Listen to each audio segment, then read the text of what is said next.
ন তেবাহং জাতু নাশং ন তং নেমে জনাধিপা ন চৈব ন ভবিষ্যাম সর্বে বয়ামাৎ পরম। অর্থাৎ কোনো সময়ে আমি ছিলাম না বা তুমি ছিলে না অথবা নৃপতিবৃন্দ ছিল না, একথা কিন্তু ঠিক নয়। আর এরপরে আমি তুমি এই নৃপতিবৃন্দ এরা সকলে থাকবে না, তাও ঠিক নয়। তাহলে ঠিক কি? অতীতেও আমরা ছিলাম, বর্তমানেও আমরা আছি এবং ভবিষ্যতেও আমরা থাকব। আমরা কেউই বিনষ্ট হব না। তাহলে বিনষ্ট হবে কে? বিনষ্ট হবে আমাদের শরীর নামক এই অংশটি।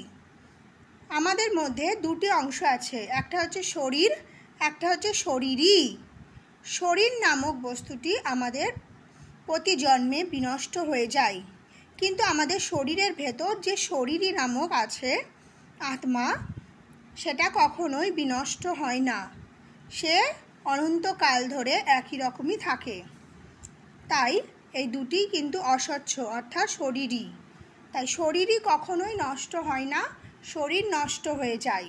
তাই শরীরের জন্য আমরা যেহেতু শোক করি না, তাই শরীরের জন্য আমাদের কিন্তু শোক করা উচিত নয়, কারণ শরীরই কখনো নষ্ট হয় না।